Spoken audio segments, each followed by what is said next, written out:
શૌચ પવિત્રતા કોને કહેવાય? શૌચ એટલે પવિત્રતા. પવિત્રતા કોને કહેવાય? કર્મ સ્વસંગ શૌચમ.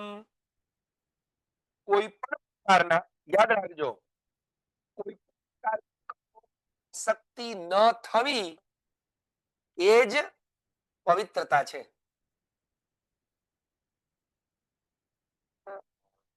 સમજમાં આવે છે કે નહીં?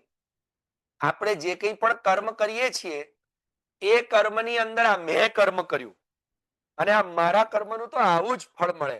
જેમ કે તમે સરસ મજાની કોઈ આઈટમ બનાવી ખાવાની, અને સાચું કહેજો, તમે આવું કરો છો કે નહીં?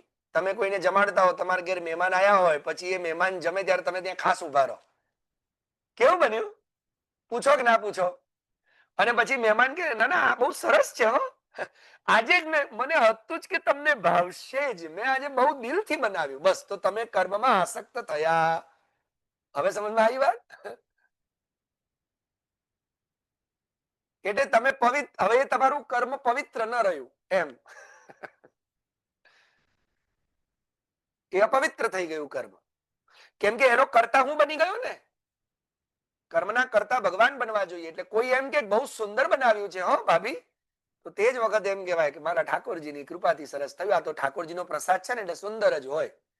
તો તમે એ કર્મમાં આસક્ત ન થયા અને તમને એ કર્મનું ફળ ન લાગે ને કર્મ અપવિત્ર ન થયું.